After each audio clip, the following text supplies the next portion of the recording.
Gravitation का आगे का पार्ट है फ्लोटेशन। ओके, फ्लोटेशन पढ़ने से पहले हम पढ़ेंगे प्रेशर क्या होता है। देखिए, force exerted on an object, force तो आपने सुना है 8th क्लास में पढ़ा है, लेकिन जब वो एक्ट करता है परपेंडिकुलर टू इट सरफेस, यानी जहाँ भी एक्ट हो रहा है उसके परपेंडिकुलर। ये बुक है, ये पेन सीधा यहाँ पे परपेंडिकुलर फोर्स एक्ट कर रहा था, मेरा हाथ इससे यहाँ पे बुक पे इस पेन के थ्रू एक फोर्स लगा रहा है, या आप कह सकते हैं कि पेन जो है वो फोर्स लगा रहा है। जब ये 90 डिग्री पे है तो then this is called thrust. ठीक है, और ऐसा यूनिट थ्रस्ट की जो है वो फोर्स वाली यूनिट ही है न्यूटन। मोस्टली जब भी हम बात करते हैं ना तो देखो हम फोर्स ही लेते हैं। Thrust on a unit surface is called pressure, यानी जब उस थ्रस्ट को आपने जिस भी प्रेशर एरिया पे वो लग रहा है, जब आपने उससे उसे डिवाइड कर दिया तो वो क्या बन गया, प्रेशर। देखो लिखा क्या है, pressure force acting normally on the surface area, thrust upon area, लेकिन यहाँ ले लिया F अपॉन ए। तो मोस्टली लोग इसे फोर्स ही लेते हैं, लेकिन है क्या ये थ्रस्ट अपॉन एरिया, क्योंकि जहाँ भी हम प्रेशर की बात करेंगे ना तो वो फोर्स परपेंडिकुलरली एक्ट करता है सरफेस पे। अब प्रेशर जो है वो एक स्केलर यूनिट है और इसकी यूनिट है पास्कल। पास्कल है क्योंकि ये इस साइन ब्लेज पास्कल ने ही इसको डिस्कवर किया था, तो इसलिए यूनिट आ गई पास्कल PA। तो आपको ये भी डिफाइन करनी है, डिफाइन 1 पास्कल, तो वो हो जाएगा when 1 unit of thrust acting on 1 unit surface 1 square unit surface area, then it is called 1 pascal. अब देखिए इफेक्ट क्या हमें पढ़ना है, हमें एप्लीकेशन बेस्ड क्वेश्चन पढ़ने हैं। अब ये जो प्रेशर है ये किस पे डिपेंड करता है, यहाँ आपको दिख रहा है फोर्स अपॉन एरिया। अगर आप एरिया बढ़ाओगे तो प्रेशर कम हो जाएगा, एरिया को कम करोगे तो प्रेशर ज़्यादा हो जाएगा, यानी pressure is inversely proportional to area. If given thrust act on a smaller area, छोटा एरिया है तो प्रेशर विल बी मोर और इसका इफेक्ट भी सरफेस पे ज़्यादा होगा।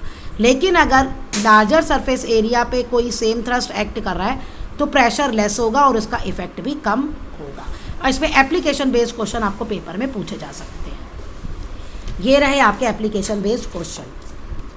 अन sharp knife cuts better than a blunt knife, sharp knife से हम अच्छा काटते हैं बजाय ब्लंट नाइफ के। ब्लंट नाइफ होता है उससे तो कटता ही नहीं है, इतना शेप लगा मतलब इतना ज़्यादा फोर्स लगा लो। शार्प नाइफ की थिन एज होती है, एज जहाँ से काटते हैं, ठीक है, वेज शेप्ड ब्लेड। तो इसी थिन एज के कारण एरिया कम हो जाता है, एरिया कम हो जाता है तो जो आप फोर्स लगा रहे हैं वो लार्ज प्रेशर प्रोड्यूस होता है और आपकी चीज़ इजीली कट हो जाती है। ओके, फ्रूट्स वेजिटेबल्स आसानी से, ब्लंट नाइफ जो होता है उसका थिकर एज होता है तो इसलिए जो आप फोर्स लगा रहे हैं उससे प्रेशर कम प्रोड्यूस होता है क्योंकि एरिया बढ़ जाता है। तो ये सारे आपके इसी पे क्वेश्चंस हैं कि कैटरपिलर क्यों लगाते हैं आर्मी टैंक में। अगर कैटरपिलर मतलब वो नहीं लगाएंगे, जो स्टील बॉड की चेन होती है जिस पे वो चेन पे रोल करते हैं, तो वो जो इतना वेट होता है कि वो ज़मीन में धंस जाएगा। क्यों? क्योंकि अब बेल्ट लगाने से, ब्रॉड चेन लगाने से एरिया बढ़ जाता है, प्रेशर कम हो जाता है, इसलिए वो उसमें नहीं धंसता। ओके, कैमल के भी फुट जो होते हैं वो पैडेड होते हैं। ये सारा आपका आएगा। एक होता है जो बस होती है, बस में 6 पहिए होते हैं, ट्रक्स में 6 होते हैं 4 की बजाय। क्यों? क्योंकि उसमें सामान लोड करना होता है, सामान लोड करेंगे तो फोर्स अपॉन एरिया ध्यान में रखेंगे, एरिया बढ़ा देंगे तो प्रेशर कम हो जाएगा, वो इजीली मूव करेगा ट्रक आपका। तो ये आपको ये सारे आपको खुद पढ़ने हैं, सब पे एक ही है। ये रहा एक्स्ट्रा ब्रॉड टायर्स, सब है इसमें, सबका रीज़न सेम है, पढ़ लेना। बस आपको ये देखना है कि कहाँ प्रेशर बढ़ाना है और कहाँ प्रेशर घटाना है। तो ये तो मोस्टली आई थिंक सारे केसेस है प्रेशर घटाने के। अब आपने देखा है घरों की नींव फाउंडेशन हमेशा कहते हैं वाइड चौड़ी होनी चाहिए। अब यहाँ पे क्या है, हम यहाँ पे प्रेशर कम करना चाह रहे हैं। अगर घर जो है जो आप घर बनाते हो उसकी नींव वाइड होगी यानी एरिया बढ़ गया, तो ऊपर आप जितने 4 मंजिल 5 मंजिल आप जो भी बनाते हैं बिल्डिंग को पूरे फ्लोर्स, तो वो नीचे ज़मीन पे कम प्रेशर लगाएंगे। क्यों? फोर्स तो वही है, एरिया आपका बढ़ गया तो प्रेशर कम हो गया। अब आपके ये न्यूमेरिकल्स हैं जो आप करोगे। ये ब्रिक वाला ध्यान देना, एक ब्रिक है उसकी डायमेंशंस दिए हैं और उसका मास दिया है, उसे लेवल ग्राउंड पे रखा तो आपको बताना है thrust exerted by brick on the ground, find the pressure exerted by brick on the ground. अगर ये डायमेंशन कॉन्टैक्ट है ग्राउंड के, ये आपको देखना पड़ेगा। देखिए फोर्स जो होता है वो तो mg होता है, वो तो कोई इशू ही नहीं है। मास दे रखा है, g आपको पता है इतने न्यूटन, जब आप उसको रखोगे वो फोर्स लगाएगा। अच्छा, ये देखो ये बुक है, ये बुक इस सरफेस पे फोर्स लगा रही है, ये आपका आ गया mg। लेकिन अब ये कितना प्रेशर लगा रही है, फोर्स तो हमने निकाल लिया mg करके। अब इसका हम देखेंगे फेस कौन सा है। देखो जो नीचे फेस है वो यही वाला फेस है, ये वाला फेस पहले कांटेक्ट में था, तो इसका एरिया क्या होगा, लेंथ इनटू ब्रेड्थ। तो जो हमने फोर्स निकाला उसे इस लेंथ इनटू ब्रेड्थ से हम क्या करेंगे, मल्टीप्लाई। अब देखिए अगर मैंने इसे ऐसे रख दिया तो अब प्रेशर चेंज हो जाएगा। क्यों, अब क्या डायमेंशन आ रही है, ब्रेड्थ इनटू लेंथ। फोर्स आपका वही रहेगा, प्रेशर चेंज होता जाएगा। अब मैंने इसे ऐसे रख दिया तो अब कौन सा एरिया कांटेक्ट में है, लेंथ इनटू हाइट। ये तो आपने उस ऑब्जेक्ट को कैसे रखा उसके हिसाब से आपका एरिया आएगा। ये बहुत इंपॉर्टेंट क्वेश्चन है, तो सिर्फ ब्रिक देख के मत करना, देखना कि कौन सा एरिया जो है वो, कौन सा फेस जो है वो कांटेक्ट में है सरफेस पे जहाँ वो फोर्स लगा रहा है। नेक्स्ट है क्यूबिकल स्टील बॉक्स इतना centimetre extra exert pressure when place on plane surface, calculate the weight of the box. चलिए वेट ऑफ द बॉक्स निकालना है आपको। क्यूबिकल बॉक्स की लेंथ कितनी है, 5 सेंटीमीटर।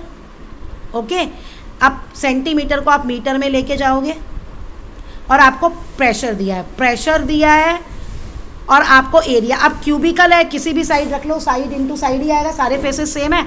तो F/P/F करके हमने फोर्स लगा लिया, निकाल लिया। यानी यहाँ आपको P गिवन है और A ध्यान रखना मीटर स्क्वायर में हो, क्योंकि फोर्स प्रेशर जो है वो पास्कल में है। यूनिट्स फिजिक्स में ध्यान रखना। नेक्स्ट है वेट, आपको ये दिया है standing on a ground, ground पे खड़ी है, एरिया ऑफ फुट, पाँव के सारे ही खड़े होते हो, ये दिया है, आपको बताना है प्रेशर। मास आपको गिवन है, जी आपको गिवन है, वेट है ये, तो जो F है वो क्या होगा, weight of the girl. Weight मतलब the force which is with which is it is attracted towards the earth. Gravitation में मास और वेट की वीडियो डली हुई है। तो यहाँ पहले हमने फोर्स, वेट मतलब फोर्स ही है, वो mg करके उसका हमने फोर्स निकाल लिया। वो सीधी खड़ी है फोर्स, तो वो थ्रस्ट ही होगा, क्योंकि आप जब सीधी खड़े होते हो तो ग्राउंड पे आप परपेंडिकुलर फोर्स ही एक्सर्ट करते हैं। अब टोटल एरिया फीट का, ये 1 फीट दे रखा है, दोनों पाँव पे ही खड़े होगे ना, तो 2 का निकालना है और मीटर स्क्वायर में निकालना है। सेंटीमीटर से मीटर में जाने के लिए आप 1/10,000 से डिवाइड करोगे और फिर आप फॉर्मूले में पुट करके आप अपना आंसर प्रेशर निकाल लेना। नेक्स्ट है प्रेशर इन फ्लूइड। इसकी बहुत अच्छी एटमॉस्फेरिक प्रेशर करके 8th की वीडियो डली हुई है। फ्लूइड जो है क्या है, वो सब्सटेंस है जो ईजिली फ्लो करता है। सारे लिक्विड्स और गैसेस जो हैं वो फ्लूइड्स हैं। देखिए फ्लूइड्स का आपने पढ़ा है कि जो जैसे जैसे डेप्थ बढ़ती है तो प्रेशर बढ़ता है, और एक पॉइंट पे pressure at all point horizontal plane जो है वो एग्जैक्टली सेम होता है। ये सारी 8th की एक्टिविटीज़ हैं। इस टॉपिक के लिए एटमॉस्फेरिक प्रेशर 8th की वीडियोस अपलोडेड है, वही अच्छे से देख लेना।